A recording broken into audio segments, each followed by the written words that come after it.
नमस्कार मैडम जी, बहुत बहुत स्वागत है आपका। प्रणाम। कैसे हो? सब कुशल मंगल। नमस्कार भाई साहब, कैसे हैं? बहुत अच्छे हैं, आप कैसे हैं? बस बढ़िया। इस हमारे इस संगोष्ठी में जिसका विषय है स्वतंत्रता दिवस और युवाओं का शारीरिक, मानसिक, सामाजिक, आध्यात्मिक उत्थान के सूत्र। इस पे हमारा मार्गदर्शन करने के लिए आज हमारे बीच में Shweta Chakraborty ma'am, divine India youth association और भारतीय शिक्षण मंडल से ये जुड़ी हुई है। और ये पेशे से एक इंजीनियर होने के साथ साथ एक काउंसलर भी है और एक आप कह सकते हैं कि ये हमारे लिए एक ऐसी गुरु है जो हर किसी की भी स्पिरिचुअल ग्रोथ के लिए या अपनी पूरी ऊर्जा लगाती है, जिससे आज के समय में जो सबसे ज्यादा हर किसी को परेशान करता है तो वो मानसिक तनाव है। और इस तनाव के इस माहौल में खास करके हम देखेंगे कि कोरोना काल में जिस प्रकार की समस्याएं हुई और इस दौरान अगर हमको सबसे अधिक किसी चीज की जरूरत हो रही थी तो वो मानसिक शांति की जरूरत हो रही थी और हमारे मनोबल को किस तरह से बढ़ाया जा सके इस ऊर्जा की जरूरत हो रही थी।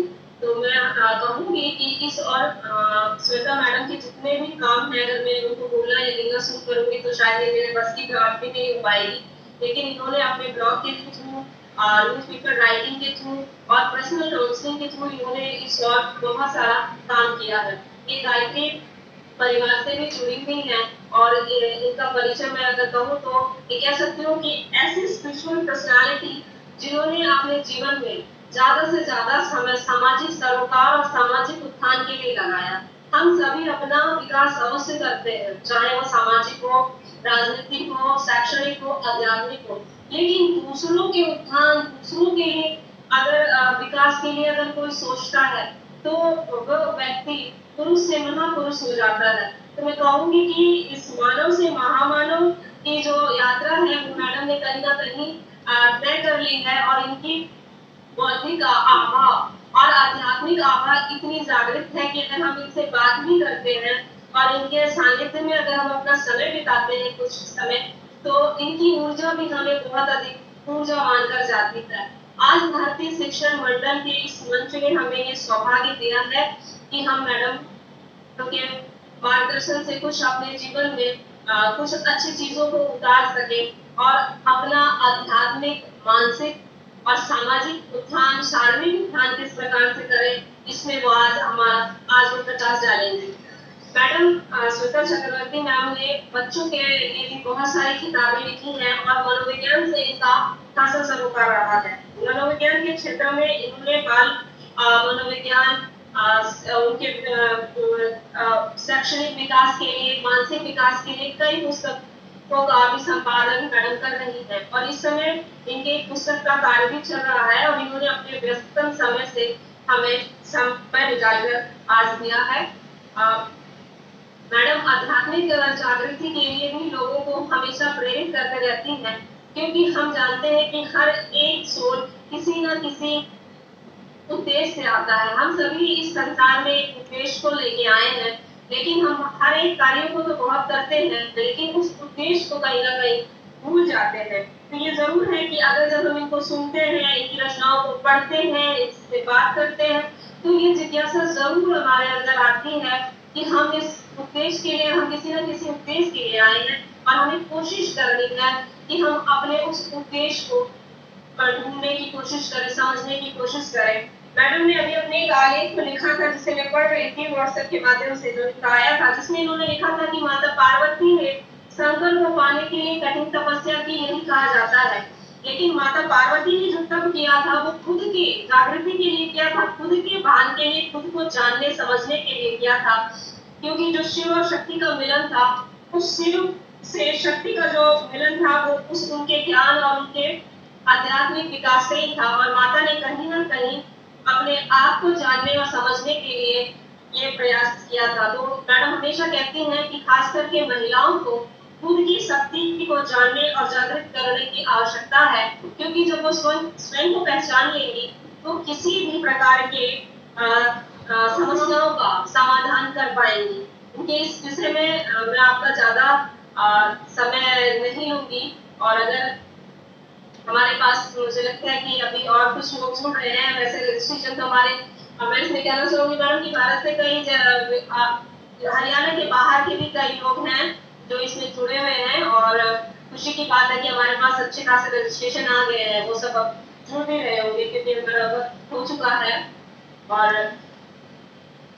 अगर मैं इसमें बोलना शुरू करूँ तो मुझे लगता है कि मैं आपका संपूर्ण परिचय कहते हैं ना कि श्रेष्ठ आदमी को सहस्त्र से देना शुरू करेंगे तो वैसी वाली बात हो जाएगी कि नहीं दे पाएंगे। क्योंकि मुझे हमेशा ये लगता है कि मैं आपके साथ 3 दिन का समय मतलब मुझे आपके सानिध्य में रहने का एक सौभाग्य मिला था, और उस समय मैंने देखा कि और जाना, और आज भी मुझे जब जब जरूरत होती है आपका स्नेही मार्गदर्शन मुझे हमेशा मिलता है और इस ओर प्रेरित करता है। क्योंकि अभी मैं जो भी मुझे लगता है कि इस प्रकार के विषय पे बोलने के लिए या इस प्रकार के विषय को कराने के लिए जो सूचना की जरूरत होती है, कहीं ना कहीं ईश्वर के बाद मुझे आपसे प्राप्त हुई। और हमारे माननीय अध्यक्ष महोदय प्रोफेसर जितेंद्र भारद्वाज जी का मार्गदर्शन रहा कि उन्होंने इस मंडल के लिए हमें प्रेरित किया, और वो इसकी अध्यक्षता कर रहे हैं।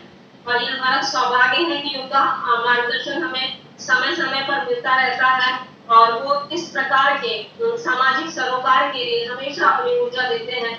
और वो हमेशा ये कहते हैं कि व्यक्ति जो है वो अपनी अगर अपने कार्यों से हमेशा ऊर्जावान रह सकता है, चाहे उसकी आयु कुछ भी हो। अगर वो मानसिक रूप से अपने मन से अपने संकल्पों से अगर वो ऊर्जावान है, युवा है, तो वो आजीवन युवा रह सकता है। Thank you Uma, thank you Jitendra ji, और सभी सदस्यों का हार्दिक अभिनंदन, स्वागत है। आप सभी ने हमें अवसर दिया आज के विषय पर अपनी बात रखने के लिए। तो आज मैं अपनी बात शुरू करने से पहले एक बार गायत्री मंत्र बोलना चाहती हूँ कि हमारे भारत देश जो है उसकी आत्मा अध्यात्म है, और भारत देश की जो नींव है, संस्कृत की जो नींव है वो 4 हैं: गौ, गंगा, गीता और गायत्री। तो आइए गायत्री मंत्र से हम अपनी बात शुरू करते हैं।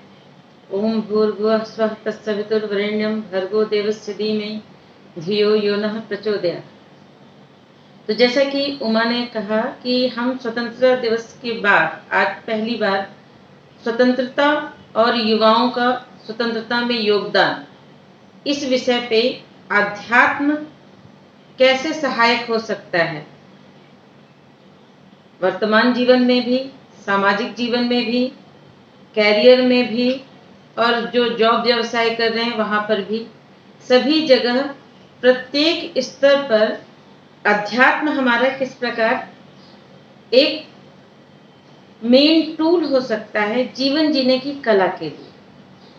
आर्ट ऑफ लिविंग सभी जानते हैं, हर जगह इसको नए नए नाम से प्रस्तुत किया जा रहा है।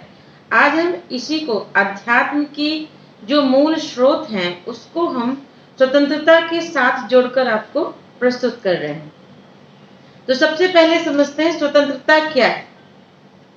आजकल के युवा सभी जानते हैं कि 15 अगस्त को हमें स्वतंत्रता मिली थी, लेकिन स्वतंत्रता क्या होता है?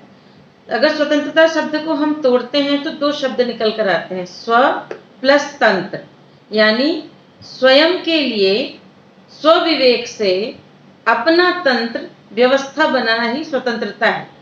पहले हमें अंग्रेजों के नियम से, उनके बनाए तंत्र से अपने देश में रहना पड़ता था, जो शायद हमें पसंद नहीं था, क्योंकि वो हम पर गलत तरीके से व्यवस्था डाल रहे थे। ठीक है, हमने स्वतंत्रता पाली, अब हम स्वतंत्र हैं। अब यहां से क्या, व्हाट नेक्स्ट?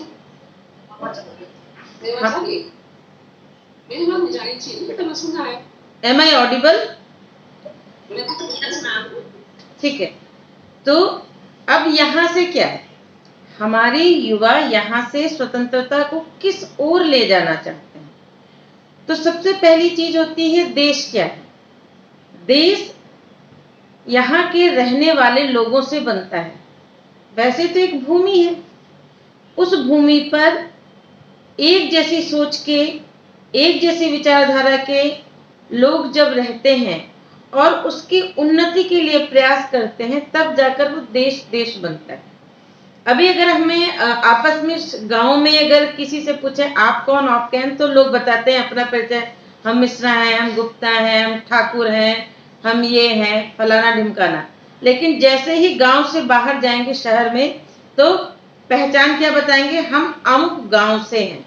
जैसे ही आप शहर छोड़ के प्रांत में आ जाएंगे, तो आप अपनी पहचान के साथ जोड़ेंगे, हम अमुक शहर से हैं। जैसे ही आप देश की किसी केंद्रीय टीम में जाएंगे, तब आप बताते हैं कि हम अमुक प्रांत से हैं। लेकिन देश से बाहर सिर्फ आप एक ही अपनी पहचान बताते हैं, वी आर इंडियंस, हम भारतीय हैं। यही होता है ना। तो जैसे एक व्यक्ति की पहचान देश से बाहर बदल जाती है, लेकिन देश के अंदर वो वही पहचान भूल जाता है कि हम रियल में क्या हैं, हम भारतीय हैं। अगर हम अपनी मूल पहचान भारतीय से जुड़ जाएं, तो इस स्वतंत्रता को हम एक ऐसे मुकाम पर ले जा सकते हैं, देश हमारा पुनः सोने की चिड़िया बन सकता है। हमारे देश की चहुमुखी उन्नति के लिए हम आधारशिला डाल सकते हैं।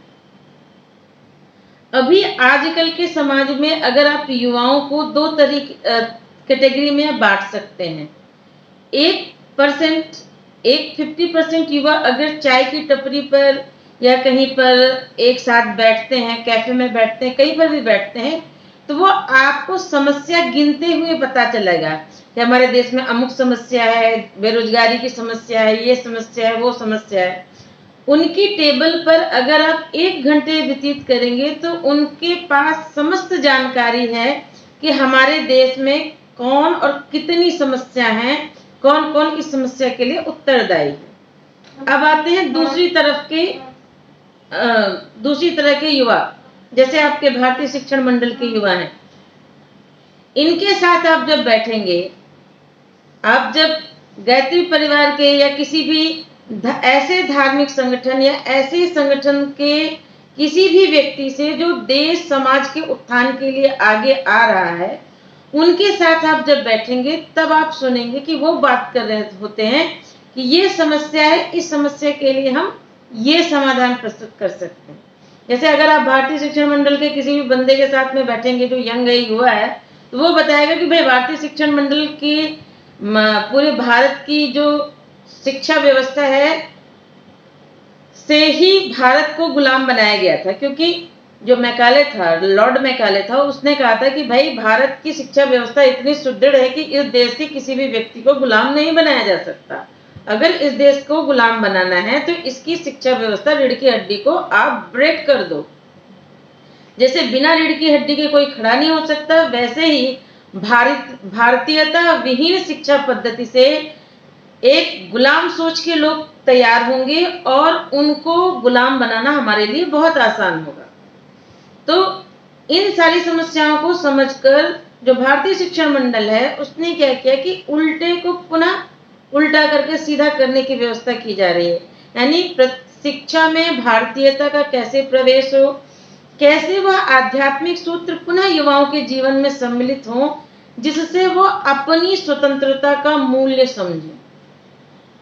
जब स्वयं को समझेंगे, तभी तो स्वयं के लिए स्वतंत्रता का अर्थ समझेंगे।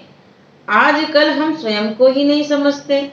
हमने अपनी पहचान किससे जोड़ रखी है? हमारी पहचान, हर व्यक्ति, मैक्सिमम बंदे अपने आप को शरीर समझते हैं, जबकि हमारा भारतीय समाज, जो हमारी भारतीय संस्कृति है, जो हमारी ऋषि परंपरा है, वो क्लियर कहती है भाई हम शरीर नहीं है। हम अगर शरीर होते तो आपके जब हम सोते हैं, जब हम सो रहे होते हैं, तब तो हमारा शरीर वही होता है। हम जब सुबह उठते हैं तो हम कहते हैं अरे यार आज बहुत अच्छी नींद आई, आज नींद अच्छी नहीं आई, आज ये सपना देखा, आज वो किया। यानी कि हमारा जब शरीर सो रहा होता है, तब हम किसी दूसरे आयाम में जाकर कुछ अनुभव करने की स्थिति में होते हैं। ये तो हर सोने वाला व्यक्ति जानता है। यह हो गया सोते समय दूसरे आयाम में जाना शरीर के बिना। वैसे ही ध्यान के माध्यम से आप अपने शरीर से परे जाकर दूसरे आयाम में जा सकते हैं।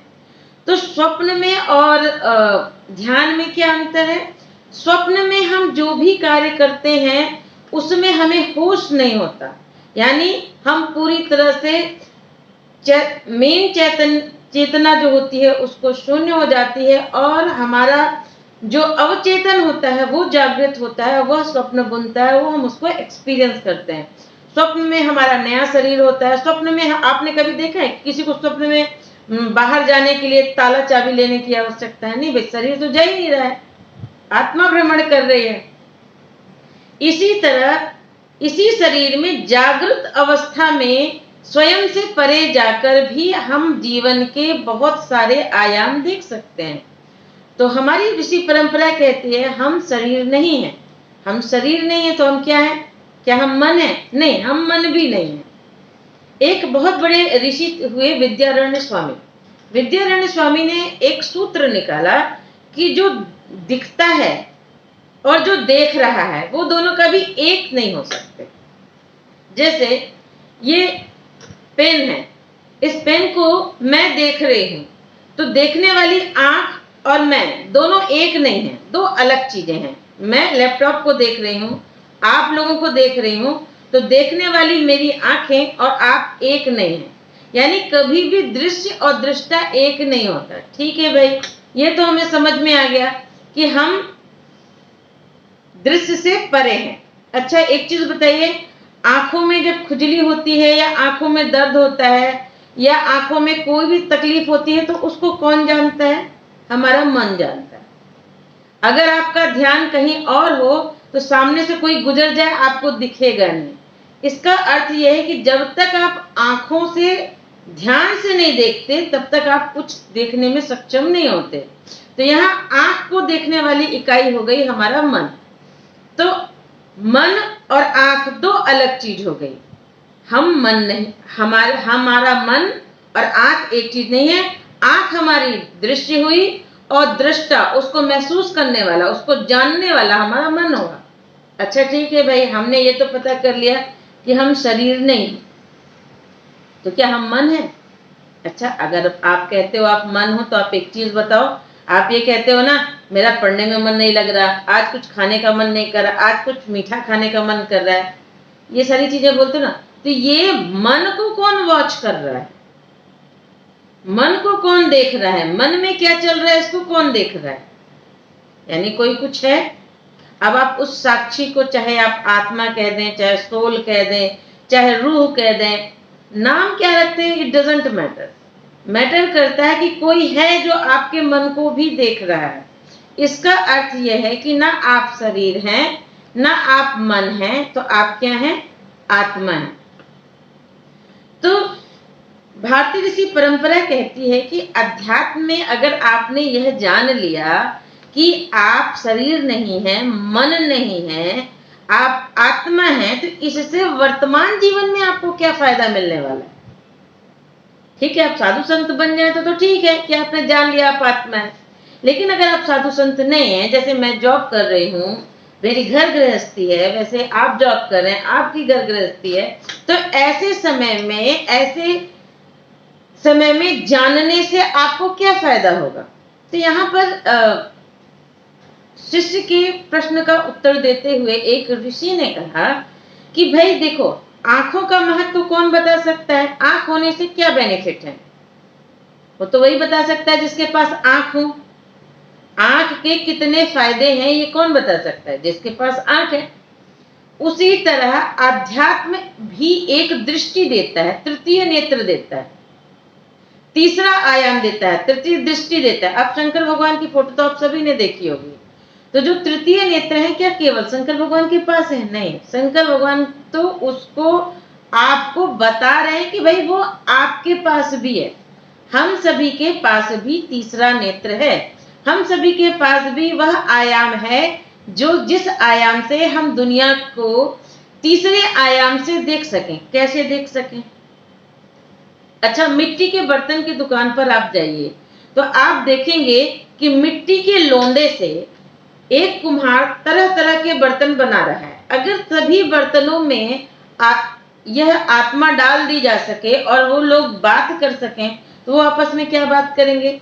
एक कहेगा मैं सुराही हूं, एक कहेगा मैं खिलौना हूं, एक कहेगा मैं थाली हूं, एक कहेगा मैं गागर हूं। लेकिन ये जो पहचान वो सभी बता रहे हैं ये तो हो गई 2D, यानी वो जो दिख रहा है। आप एक कुम्हार की दुकान पर एक आम व्यक्ति भी जाएगा तो वो भी 2D ही देखेगा, द्विआयाम देखेगा कि भाई हाँ भाई ये क्या कहते हैं, ये खिलौना है, ये गागर है, ये सुराही है, ये मटका है, ये समथिंग समथिंग।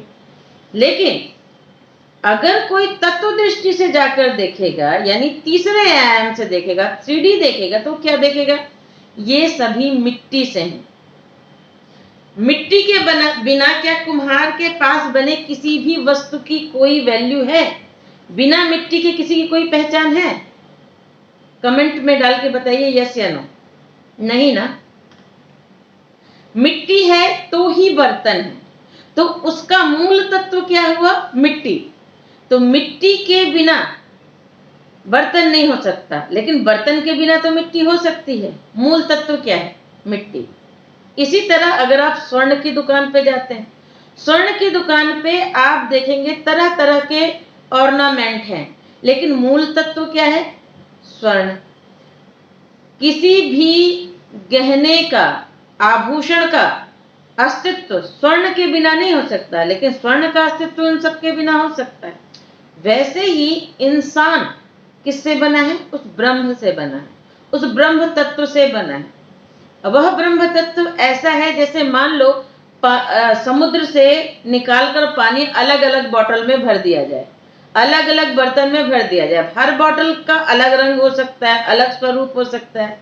वैसे ही हम सभी उस परमात्मा के तत्व, उस आत्म तत्व से बने हैं, और हम सबका जो मूल तत्व है वह परमात्मा है। ऐसे ही एक बात एक कहानी के माध्यम से समझते हैं कि श्वेत केतु थे।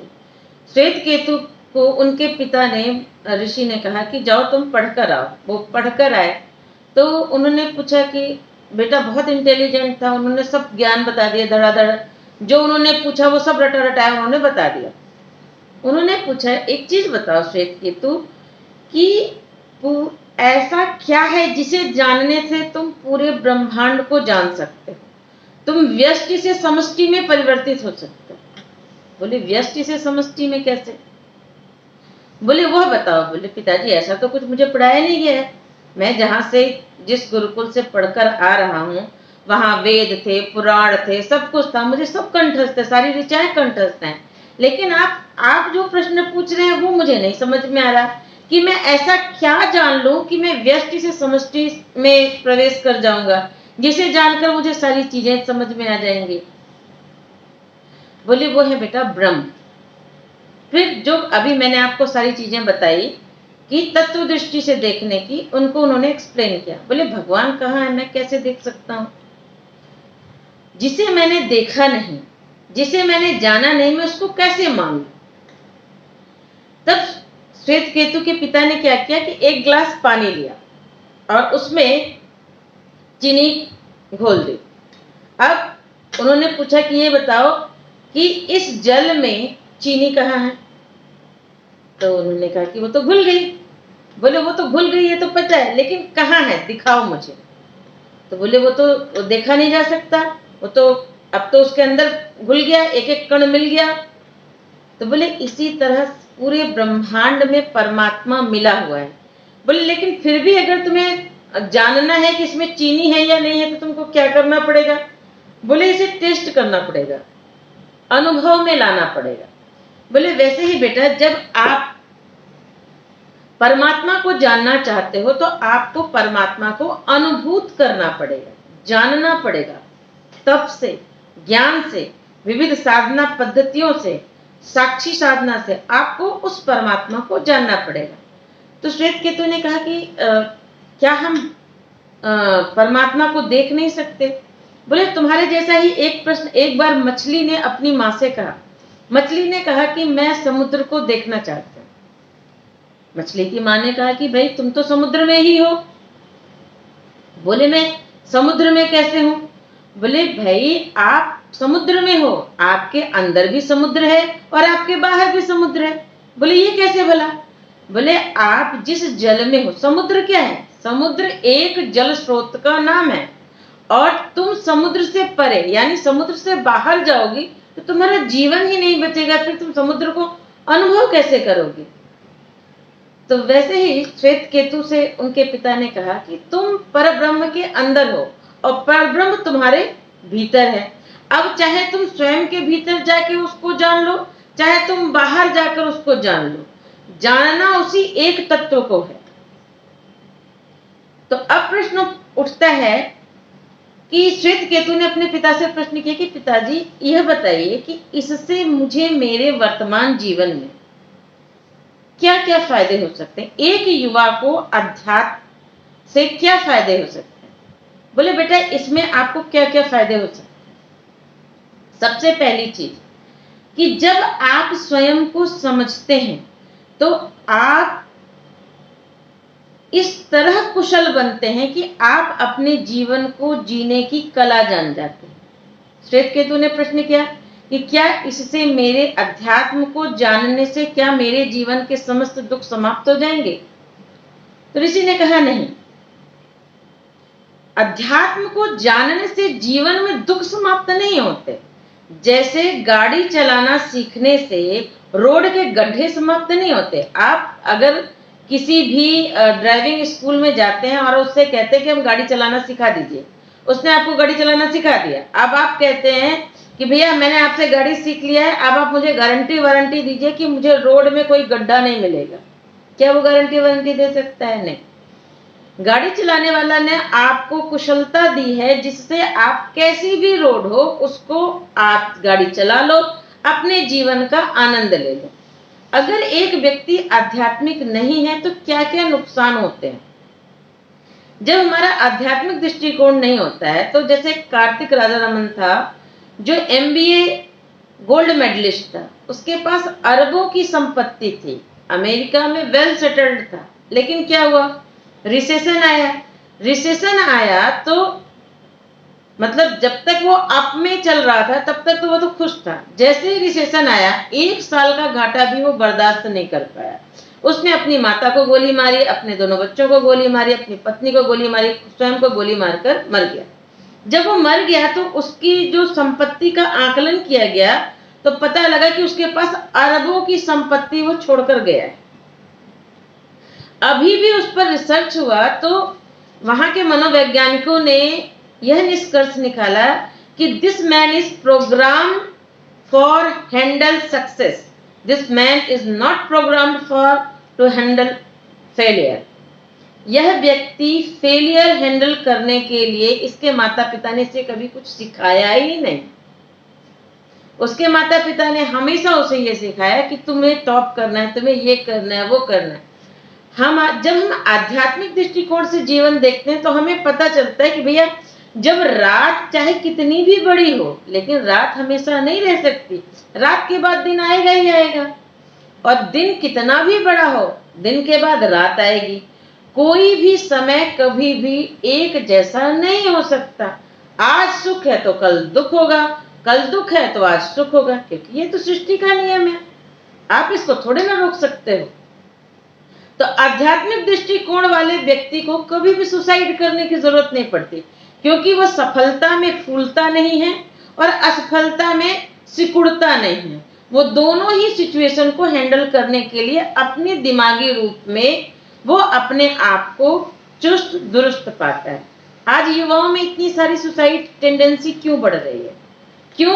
क्योंकि आजकल के युवा जब भी कोई दुख आता है उसको वो हैंडल नहीं कर पाते, और क्या करते हैं? वो सोचते हैं कि भाई हम अपने आप को समाप्त कर लें, हमें दुख से मुक्ति मिल जाएगी। लेकिन भाई दुख से मुक्ति किसको मिलेगी?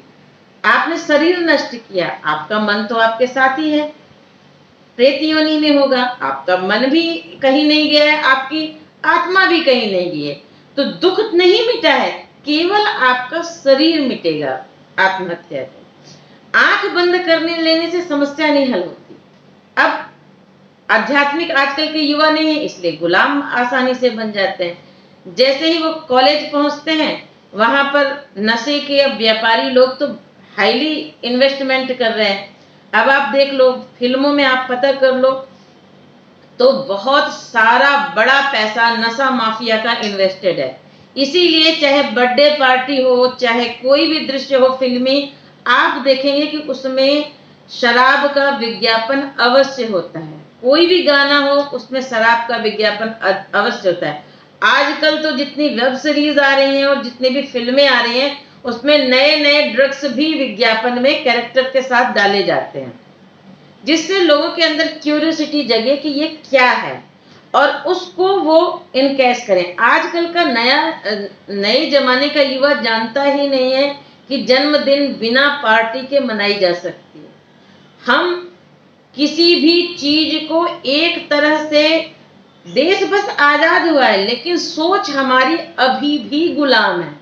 अभी भी हमारा मैक्सिमम युवा पाश्चात्य की गुलामी में जी रहा है। केवल हमारा संविधान स्वतंत्र है, लेकिन हमारे युवा आज भी विज्ञापन के परतंत्र हैं। विज्ञापन तय करता है कि कौन व्यक्ति कौन सा ड्रेस पहनेगा, टीवी तय करता है कि बर्थडे कैसे मनेगा, हमारी फिल्में तय करती हैं कि लोग जीवन कैसे जिएंगे।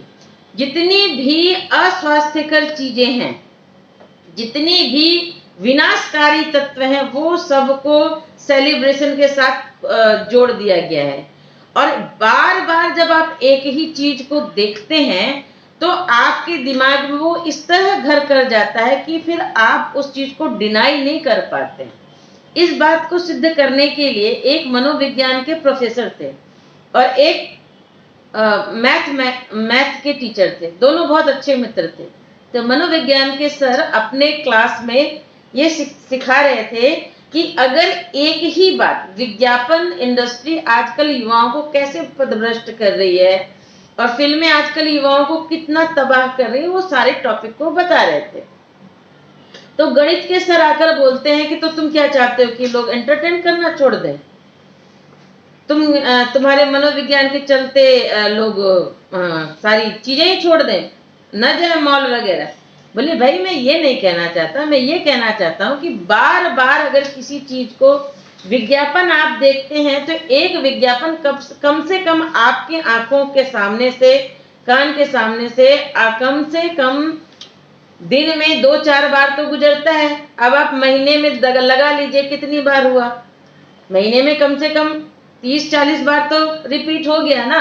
तो ब्रेन के पास अगर बार बार रिपीट में कोई चीजें जाती है, तो ब्रेन समझता है दिस इज गुड, और वो उसको एक्सेप्ट कर लेता है। बोले नहीं ऐसे नहीं होता। बोले देख भाई, मैं तेरे ऊपर प्रयोग कभी भी कर सकता हूँ, सोच ले। बोले हाँ हाँ कर लेना, ठीक है। बात आई गई हो गई। मनोविज्ञान के सर ने अपने सारे बच्चों को तैयार किया कि भाई देखो प्रोफेसर साहब का एक टेस्ट लेना है। बोले ठीक है। बोले एक काम करो, ये प्रोफेसर साहब जो हैं वो अपने घर से, कैंपस में ही था, तो बोले अपने घर से यहाँ तक आने में इनको टोटल लगते हैं 15 मिनट, ठीक है। तो तुम लोग क्या करना कि एक वहाँ का जो भी दूध वाला है, पेपर वाला है, और जो भी लोग हैं उनकी वाइफ जाएगी जब मायके, जब उनके घर में कोई नहीं होगा, तब हम उन पर यह प्रयोग करेंगे। तो सबने कहा ठीक है। बोले बोलना क्या है? बोले सर आप उनको बस इतना ही बोलना है, सर आज आपका चेहरा ना थोड़ा पीला पीला लग रहा है, बुखार है क्या? बस आपको इतना ही बोलना है और सबको बोलना है, जो मिलेगा हर कोई उनको बोलेगा। बोले ठीक है। उनकी वाइफ रक्षाबंधन में गई तो 4-5 दिन के लिए, तो प्रोफेसर साहब, मैथ के प्रोफेसर अकेले थे। बोले ठीक है भाई, चलो प्रयोग का दिन आ गया। लड़कों ने खबर दे दी कि भाई मैडम गई हुई हैं। बोले चलो आज शुरू करते हैं। गणित के प्रोफेसर साहब बिल्कुल स्वस्थ हालत में घर से निकले। इतने में जो दूध वाला था, उसको उन लोगों ने पैसे देके पहले से सेट कर रखा था, उससे बोला, दूध वाले ने कहा साहब आपकी तबीयत खराब है क्या? बोले क्यों? बोले कुछ पीले पीले से लग रहा है चेहरे पे। तो उसके बाद वो आगे निकले, तो जहां से कैंटीन था, कैंटीन वाले को भी पहले से तैयार कर रखा था। कैंटीन वाले ने कहा कि मैडम नहीं है क्या सर? बोले हाँ, वो रक्षाबंधन में बाहर गई हैं। बोले आज आपकी तबीयत ठीक नहीं लग रही। आपको घर पे रेस्ट करना चाहिए था। नहीं नहीं, मैं बिल्कुल ठीक हूँ। जितने बच्चे मिले सबने एक ही चीज उनको दोहराई। ये आलम हो गया कि इवन प्रिंसिपल सर, जो असिस्टेंट प्रिंसिपल थी, उन्हें भी इस प्रयोग में शामिल किया गया था। उन्होंने भी कहा कि सर आपकी तबीयत तो ठीक है ना। अंत में उन्होंने वो वॉशरूम गए, अपना चेहरा देखे और उनको सचमुच अपना चेहरा पीला लगा और वो लास्ट में मनोविज्ञान सर को बोल के आए कि देखो मेरा पीरियड ले लेना, मैं लीव एप्लीकेशन देके जा रहा हूँ, मेरी लगता है तबीयत ठीक नहीं, ठीक है। और वो घर गए। घर के लौटते समय भी सबको सेट करके रखा गया था कि ये थोड़ी देर में लौटेंगे, तो सबको वही बोलना है, सर आपकी तबीयत ठीक नहीं, क्या हम मदद कर दें, क्या है, ठीक है। अब क्या हुआ, शाम को सब लोग उनके घर पहुंचे और सर को, गणित के सर को सचमुच फीवर हो चुका था। थर्मामीटर था, उसमें 101 फीवर आया हुआ था। तो आए वो मनोविज्ञान के सर, बोले गणित के सर से बोले कि आपका जो ये फीवर है वो झूठा है। बोले कैसे झूठा है? बोले हम सबने आप पर प्रयोग किया था। बोले हम सबके पास में वीडियो रिकॉर्डिंग है जो हमने बात की थी, और ये वीडियो रिकॉर्डिंग है जब आप सुबह निकले थे आपका चेहरा इतना स्वस्थ था, जब आप कई लोगों से मिलते गए, हम लोगों ने बार बार रिपीट किया, और आप कॉलेज गए तो आपका चेहरा इतना डाउन हुआ, और अभी आप अपना चेहरा देखिए कितना डाउन हो गया। तब गणित के सर ने कहा कि हाँ तो सही है। उसके बाद जब उनको पता चल गया कि ये सब उनके खिलाफ साजिश थी, वो ठीक हो गए। मतलब जो बंदा बिल्कुल लस्त हो गया था वो उठकर बैठ गया बिस्तर पे, सरप्राइज हो गया कि मेरे साथ ये सब क्या घट रहा है। बोले सर अब आपको समझ में आया कि मैं क्यों कहता हूं कि बार बार विज्ञापन, बार बार एक जैसी फिल्में, बार बार गंदी संगति में व्यक्ति क्यों प्रभावित हो जाता है? क्योंकि एक जैसी चीजें आप करते हैं तो आपके दिमाग में फंस जाता है वो बात, ये लगता है कि हाँ बस यही सही है, बाकी सब गलत। गणित के सर ने सॉरी बोला। बोले अच्छा एक चीज बताओ कि फिर व्यक्ति करे तो करे क्या? तो बोले देखो दुर्योधन था, दुर्योधन के पास जब कृष्ण भगवान गए और बोले कि भाई तू गलत कर रहा है, तुझे युद्ध नहीं करना चाहिए, तूने पांडवों की जो अधिकार है उनको छीन रखा है, तो उसने क्या कहा? कृष्ण भगवान को उसने क्या उत्तर दिया दुर्योधन ने? उसने कहा मैं धर्म जानता हूं, धर्म क्या है, अधर्म क्या है, आई नो वेरी वेल, क्योंकि मैं उसी क्लास में पढ़ा हूं जहां युधिष्ठिर और पांडव पढ़े हैं, उसी गुरु से पढ़ा हूं जिसने मुझे पढ़ाया है। मैं धर्म जानता हूं लेकिन मेरी प्रवृत्ति धर्म में नहीं है। मैं जानता हूं अधर्म क्या है लेकिन मैं उससे निवृत्ति नहीं कर सकता, मैं उससे छुटकारा नहीं पा सकता। आजकल के युवा क्या है, आप एक चीज बताइए, जो डॉक्टर सिगरेट पी रहा है क्या आपको पता है उसको सिगरेट के नुकसान नहीं पता है? उसको 100% पता है। दुर्योधन की तरह उसे भी पता है कि he is doing wrong for his body, उसको पता है वो शरीर के लिए गलत कर रहा है। जितने लोग योग व्यायाम नहीं कर रहे हैं क्या उनको नहीं पता है कि वो अपने शरीर के साथ अत्याचार कर रहे हैं? भाई अगर एक मशीन को आप रोज नहीं प्रॉपर ढंग से चलाएंगे तो वो तो शरीर बीमार होगा ही। हम जानते हैं कि क्या सही है और क्या गलत है, हम जानते हैं सुबह हमें टहलना चाहिए, हम जानते हैं हमें सुबह योग प्राणायाम करना चाहिए, फिर भी हम नहीं करते क्योंकि हम दुर्योधन की तरह हो गए हैं कि हम जानते हैं धर्म क्या है और अधर्म क्या है। धर्म में प्रवृत्ति नहीं हो रही है, अधर्म में हमको हम छोड़ नहीं पा रहे हैं। हम आलस्य जानते हैं कितना नुकसानदायक है लेकिन हम आलस्य को नहीं छोड़ पा रहे हैं। तो फिर गणित के सर ने मनोविज्ञान वाले सर से पूछा कि भाई फिर तो समस्या हल कैसे होगी? तुम्हारे मनोविज्ञान में कोई टिप्स एंड टेक्निक है तो बताओ। बोले मनोविज्ञान तो अध्यात्म का पहला चरण है। जो मन है हमारा वो 3 तले का मकान है।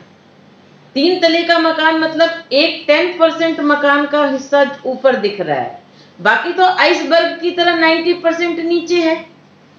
तो वो जो 90% नीचे पार्ट है आपका, उस तक केवल मनोविज्ञान के सहारे नहीं पहुंचा जा सकता। बोले तो वो कैसे पहुंचा जा सकता है? बोले उसके लिए आपको आध्यात्मिक प्रैक्टिस करनी पड़ेगी और आपको क्या करना पड़ेगा? बोले दुर्योधन को मनोविज्ञान स्तर पे क्या करना पड़ेगा? मनोविज्ञान के लेवल पे सबसे पहला काम उसको ये करना पड़ेगा कि उसे शकुनी का साथ छोड़ना पड़ेगा। अगर कोई नशा करने वाला व्यक्ति नशा छोड़ना चाहता है तो उसको सबसे पहले नशेड़ियों की संगत छोड़नी पड़ेगी। अगर आप नशेड़ियों की संगति कर रहे हैं और साथ में नशा छोड़ने का संकल्प ले रहे हैं तो दोनों चीजें काम नहीं आने वाली, कोई एक ही चलेगा। अब 10 लोगों के नकारात्मक विचार एक लोगों के सकारात्मक विचार पे तो हावी होंगे ही। जहां पर 10 साधु रहते हैं वहां पर एक चोर नहीं रह पाएगा, उसी तरह 10 चोर के बीच में एक साधु नहीं रह पाएगा। तो बोले सबसे पहले अगर दुर्योधन को धर्म में प्रवृत्त होना है तो उसे शकुनी का साथ छोड़ना पड़ेगा। दूसरा क्या करना पड़ेगा? ये तो हो गया मनोविज्ञान स्तर पे। दूसरा उसको करना पड़ेगा कि अपने अंदर संकल्प बल जगाना पड़ेगा। अब संकल्प बल जगाने के लिए कैसे करना पड़ेगा? अब भाई आप एक चीज सोचिए, कोई पानी है, पानी को अगर आप गिराएंगे तो नीचे ही जाएगा। पानी को अगर आपको 4th फ्लोर 5th फ्लोर तक पहुंचाना है तो एक मोटर लगेगी, बिजली की मोटर लगेगी, कोई ना कोई ऐसे एक्सटर्नल फोर्स लगेगा जो पानी को ऊपर तक चढ़ाए। बोले इसी तरह जब आप कोई अच्छा शुभ संकल्प लेते हैं तो उस शुभ संकल्प को एक ऊर्जा की आवश्यकता होती है और वह ऊर्जा आपको आध्यात्मिक प्रैक्टिस से मिलेगी। जब आप आध्यात्मिक प्रैक्टिस करते हैं तो आपका मनोबल जो होता है वो हाई होता है और आप जो भी कार्य करते हैं उसके प्रत्येक कार्य में आपको कुशलता हासिल होती है। कृष्ण भगवान कहते हैं योग क्या है? योगः कर्मसु कौशलम, योग से कर्म में कुशलता आती है। इसका एक लेटेस्ट कहानी से उदाहरण देते हैं। विवेकानंद जी गए थे अमेरिका, वहां पर अंडे के छिलके पुल के नीचे से चले जा रहे थे, बच्चे उसमें निशाना लगा रहे थे गुलेल से। तो उन्होंने कहा कि भाई लाओ मैं भी देखता हूं। उन्होंने उठाया और फटाफट सटीक निशाने सारे में लगा दिए। सबने कहा कि आपने ऐसे कैसे किया, आपने कभी गुलेल चलाई क्या? बोले इसमें चलाने का क्या है, ध्यान मैंने केंद्रित किया, मेरा ध्यान इतना तगड़ा है कि मैं जिस पर भी लगा दूं उस पे काम हो जाएगा। उनके साथ के जो अंग्रेज युवा थे उन्होंने कहा कि ठीक है, हम आपकी एक बार और परीक्षा लेना चाहते हैं, आप चलिए मेले में। वहां पर बलून पे शूटिंग करना था, ले गए, बोले आप इन पे निशाना लगाइए। उन्होंने धड़ाधड़ लगाया, सारे बलून फोड़ दिए। बोले आर यू शूटर? बोले I am not shooter, I am a meditator. If you are meditator you can meditate in anywhere. आप अपनी समस्त आत्म ऊर्जा को किसी भी एक चीज पर केंद्रित कर सकते हैं। अगर आप मेडिटेटर हैं तो आप चिकित्सा के दौरान आप इतनी कुशलता से सर्जरी कर सकते हैं जितनी कुशलता से एक अन्य सर्जन नहीं कर सकता। आप अगर वकील हैं तो अगर आप मेडिटेटर हैं साथ में तो आप उस केस की गहराई के उन पहलुओं को भी तृतीय आयाम से देख सकते हैं। बाकी वकील द्वि आयाम से देखेंगे, आप तीसरा आयाम भी समझ के उस केस को आसानी से हल कर सकते हैं। अगर आप पढ़ाई कर रहे हैं तो पढ़ने में सबसे ज्यादा जरूरी क्या है? अपलोडिंग इंफॉर्मेशन एंड जब जरूरत पड़ती है तो डाउनलोडिंग इंफॉर्मेशन। अब जब हम पढ़ते हैं तो 3-4 घंटे हैं, सबके घर में बच्चे पढ़ते होंगे, 3-4 घंटे पढ़ते हैं ये, लेकिन आउटपुट क्या है? 1 घंटे का भी नहीं। रीजन बिहाइंड दैट कि जब वो पढ़ते हैं तो उनकी सारी जो आत्म ऊर्जा है वो एक जगह केंद्रित नहीं हो पाती। शरीर तो पढ़ रहा होता है, मन कहीं घूम रहा होता है। तो जब केंद्रीकरण नहीं होगा, जब आपकी क्लियर पॉइंटर्स के साथ नॉलेज की अपलोडिंग नहीं होगी तो वो डाउनलोडिंग टाइम पे कैसे होगी? अगर आपने अपने घर में सारे कपड़े अस्त व्यस्त फैला रखे हैं तो समय पर आपको कपड़ा ढूंढने पर मिलने वाला नहीं है। लेकिन अगर आपने उसको व्यवस्थित कहाँ पर कौन सा चीज रखा है तो आपको मिल जाएगा। लाइब्रेरी है, लाइब्रेरी की सारी पुस्तक फैला दीजिए फर्श पर, अब ढूंढिए आपको कौन सा सब्जेक्ट चाहिए, नहीं मिलेगा। लेकिन उसको अलमारी में नियम वाइज नंबरिंग के साथ डाल दीजिए, आप लाइट भी चली जाए तो भी आप अंधेरे में ढूंढ के वो पुस्तक निकाल सकते हैं। यही तो हमारा ब्रेन का सिस्टम है। विवेकानंद ने कहा, बोले भारत की आत्मा ही अध्यात्म है। हमारे देश का युवा तभी तरक्की कर सकता है जब वो अध्यात्म को समझे। अब आजकल तो आप ये विश्व स्वास्थ्य संगठन ने भी घोषणा कर दी है, एक व्यक्ति को स्वस्थ तभी माना जाएगा जब वो शारीरिक, मानसिक, सामाजिक और आध्यात्मिक रूप से स्वस्थ हो। लेकिन समस्या ये है कि हमारा ही देश पूरे देशों को योगा डे सिखा रहा है, मेडिटेशन सिखा रहा है, लेकिन हमारे देश के ही युवा जो हैं इससे भ्रमित है। एक वैज्ञानिक वो चल रहा था, कॉन्फ्रेंस चल रही थी, तो जिसमें आइंस्टीन को भी आना था, तो सारे लोग आ रहे थे। आइंस्टीन को किसी ने पहचाना नहीं, वो बैठ के माला जप रहे थे। तो कुछ लड़के थे वहां पे, उन्होंने कहा कि आज का विज्ञान कहाँ पहुंच चुका है और ये माला जप रहे हैं। तो उन्होंने कुछ नहीं बोला, लेकिन जब जाके मंच पर देखा उन्होंने कि अरे ये तो वही बंदा जो माला जप रहा था। तो उन्होंने कहा कि जब तक आप अपने ब्रेन को आउट ऑफ द बॉक्स सोचने के लिए, स्थूल से परे जाने के लिए, उसको विजुअलाइज करने के लिए तैयार नहीं कर पाएंगे, तो आप कैसे उन खोजों तक पहुंच पाएंगे जहां तक अभी तक कोई पहुंचा नहीं है। तो आपको अपने ब्रेन की मैक्सिमम अगर आउटपुट चाहिए तो उसको तो आपको स्पिरिचुअल प्रैक्टिस से गुजारना ही पड़ेगा। लोगों ने क्या किया, आइंस्टीन के ब्रेन का पता करने के लिए कि इनके ब्रेन में ऐसा क्या है, उन्हें एक ग्लास के रूम में रखा गया और उनसे कहा गया कि आप कुछ सोचिए। तो पाया गया कि जब वो कुछ भी रिसर्च में सोचते थे तो उनके चारों तरफ से एक नीली ऊर्जा निकलती थी और वो सोचने से पहले अपने आप को मेडिटेट करते थे। तो जितने भी आप सक्सेसफुल व्यक्ति देखेंगे उनके अंदर एक चीज कॉमन पाएंगे कि they are spiritual, they know, they believe in God, they know कि अपने दिमाग पर वो जितना कंट्रोल करेंगे बाहर वो उतना ही सक्सेसफुल रहेंगे। और ब्रेन को समझकर, स्वयं को समझकर, स्वयं की बुद्धि को समझकर, स्वयं की व्यवस्था को समझ के अपने आप को इस कदर बनाना कि कोई भी बाहरी एंटिटी हमें गुलाम न बना सके। कहते हैं ना, चंदन विष व्यापत नहीं, लिपटे रहत भुजंग। हमारा व्यक्तित्व स्पिरिचुअल ऊर्जा से ओतप्रोत इतना प्रकाशित होना चाहिए कि एक दिए को भी कितना भी गहन अंधकार हो बुझा नहीं सकता। उसी तरह अगर हमारे अंदर स्वयं पर हमें विश्वास होगा तो कोई भी एक्सटर्नल एंटिटी हमें परेशान नहीं कर सकती। लेकिन स्पिरिचुअल मार्ग में एक बहुत बड़ी बाधा है, अवरोध है। वो जानते हैं क्या है? अहंकार। एक तो है स्व को जानना। अब स्व को जानने के मार्ग में जो सबसे बड़ा अवरोध है वो है अहंकार। अहंकार का मतलब होता है हमने अपनी पहचान किसी ऐसी वस्तु से जोड़ रखी है जो कि फॉल्स आइडेंटिटी है। अब कैसे मान सकते हैं?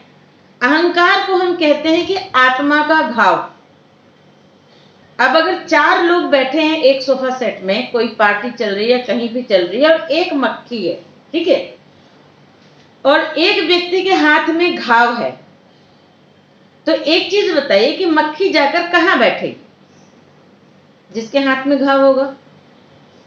M I correct?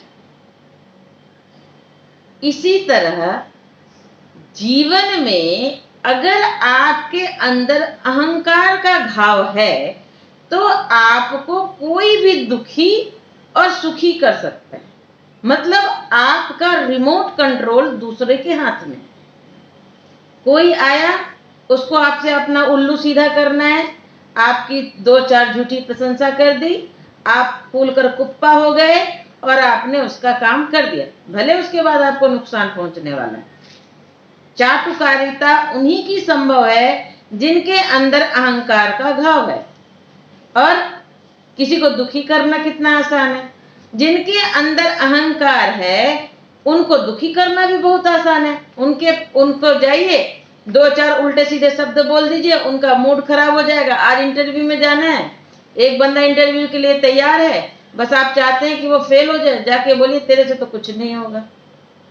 बस 2-4 उल्टी सीधी बात कर दिए, उसका मूड अपसेट हो जाएगा। जो इंटरव्यू उसका पूरा तैयार है वो भी जाके वो गुड़ गोबर करके आ जाएगा। क्यों?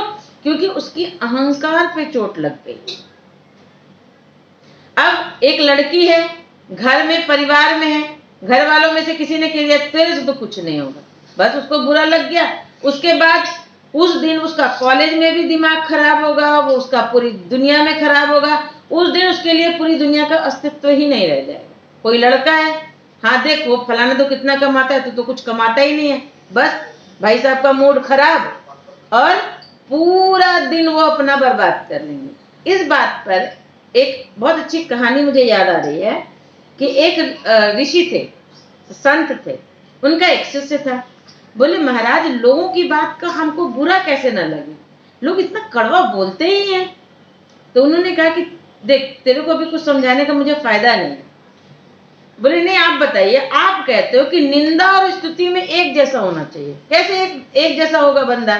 अब निंदा में तो दुखी होना ही होना चाहिए, और अगर कोई प्रशंसा करेगा स्तुति करेगा तो हमें खुश होना चाहिए। बोले बेटा अगर तू स्तुति में खुश हुआ तो निंदा में दुखी भी होगा, और अगर तू स्तुति से सुख खुशी नहीं हुआ, प्रशंसा से सुखी नहीं हुआ, तो निंदा से दुखी भी नहीं होगा। बोले कैसे? बोले तू एक काम कर, पहले तुम ये मेरा अमूल्य पत्थर है इसको ले जाओ, इसको बेचना मत, दूसरे के पास जाके इसकी कीमत पूछ के आओ, सबसे जो मिले रोड पे दुकान में जहां मिले सबसे इसकी कीमत पूछो। बोले ठीक है। एक गधे को लेकर धोबी जा रहा था, उसको बोला भाई ये पत्थर खरीदेगा? बोले भाई अच्छा तो लग रहा है, मेरे गधे के गले में काम में आ जाएगा, बता कितना लेगा? बोले मेरे पास 10 वो है सिक्के हैं, ले ले। बोले नहीं बेचना नहीं है, बस पूछना है। आलू वाले के पास गया, आलू वाले ने कहा भाई बड़ा अच्छा चमकीला है, बीवी के लिए कोई गहना बनवा देंगे, तो एक काम कर 2 बोरी आलू ले जा और दे दे। बोले बेचना नहीं है, बस पूछना था। फिर उन्होंने अनाज की मंडी वाले पे गए, तो बोले भाई पत्थर तो बहुत अच्छा है, बहुत चमकीला है, तो एक काम कर 2 बोरा अनाज ले जा। बोले नहीं बेचना नहीं है। ऐसे करते करते उसने बहुत लोगों से पूछा, लास्ट में वो एक सुनार के पास गया। सुनार ने कहा भाई ये कीमती पत्थर है, तू एक काम कर मुझे दे दे, मैं इसको तुझे 100 स्वर्ण मुद्राएं दूंगा। तो उसने कहा नहीं भाई बेचना नहीं है। तो वो आगे गया एक जौहरी बाजार में, जौहरी बाजार में एक जौहरी था, उसके पास गया, उसने बोला कि भाई ये पत्थर बेचना था। उसने जैसे उस पत्थर को देखा, उसने सबसे पहले एक मलमल का कपड़ा बिछाया, उसके ऊपर उसको रखा, उसको प्रणाम किया, और उसने बोला भाई ये सबसे बेशकीमती रूबी है, और इस रूबी की कीमत अदा करने की मेरी औकात नहीं है, इसकी कीमत राजा दे सकता है अगर ये राजा के मुकुट पे जड़ जाए तो तू अगर बोल तो मैं राजा से बात करता हूँ और तुझे मुंह मांगी कीमत दिलवा सकता हूँ। तो उसने कहा मेरे राजा ने कहा है, मेरे गुरु ने कहा है बेचना नहीं है। वो गुरु जी के पास आया, बोले गुरु जी एक ही रूबी, ये रूबी है आपने बताया नहीं। बोले वो तो मैं बता देता तो तू पहले नहीं जान जाता, तो बता सबने इसकी क्या कीमत लगाई? बोले गधे वाले ने तो इसकी कीमत 10 सिक्के लगाए, और आलू वाले ने 2 बोरी, अनाज वाले ने 2 बोरा अनाज, और सुनार ने इसकी कीमत 100 सरफी लगाई, लेकिन जो जौहरी था वो तो इसकी कीमत ही नहीं लगा पाया। वो तो बोला ये तो अनमोल है, इसकी कीमत तो राजा ही दे सकता है। तो बोले इस बात से तू क्या समझा? बोले मैं इस बात से ये समझा कि जो जौहरी हो सकता है वही रूबी की पहचान बता सकता है। बोले सही बेटा है, अब तू सही समझा। बोले एक चीज बता, तेरी कीमत क्या है असली, तू क्या है, ये कोई दूसरा व्यक्ति तेरे हिसाब से जज नहीं करेगा, वो अपनी योग्यता के हिसाब से जज करेगा। अगर उसका मूड अच्छा है तो उसको कीचड़ में भी कमल खूबसूरत दिखेगा, अगर उसका मूड खराब है तो चंद्रमा में भी उसको दाग दिखेगा। तो तेरी कीमत, तेरी जो असली कीमत है वो तो वही बता सकता है ना जौहरी हो। तो बोले हाँ गुरुजी ये बात तो आपने सही कही। तो बोले बेटा एक चीज बता, अगर कोई जौहरी नहीं है और वो तेरी प्रशंसा कर रहा है तो क्या उसका कोई वैल्यू है? बोले नहीं। बोले अगर कोई तेरी निंदा कर रहा है तो उसकी कोई वैल्यू है? बोले नहीं। तो बोले बेटा जब तू अपनी कीमत स्वयं जानेगा, स्पिरिचुअलिटी के थ्रू तू स्वयं की कीमत जानेगा, स्वयं की वैल्यू जानेगा, तू जानेगा कि भगवान की तू कितनी अनमोल कृति है, तो तेरा जो नॉलेज है, तेरा जो आयाम है वो कितना ऊंचा है। जब तू स्वयं को जान लेगा तो तेरी कीमत तो वही जान पाएगा ना जो और स्वयं को जानता होगा। लेकिन जो स्वयं को नहीं जानता, जो जौहरी नहीं है, वो तेरी कीमत क्या जानेगा? अगर एक ध्यान करने वाला व्यक्ति है, वो बैठा है और सामने वाला जो ऐसे उद्दंड व्यक्ति वो कैसे जानेगा कि ध्यान का क्या कीमत है? आंख वाले को ही रंगों का पता होगा ना, जिसकी आंख नहीं वो रंगों की कीमत क्या जानेगा?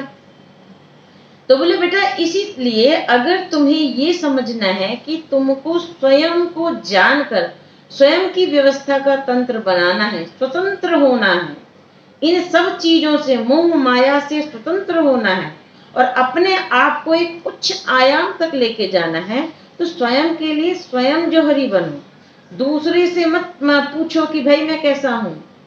दूसरा तो अपनी योग्यता के हिसाब से आपको जज करेगा।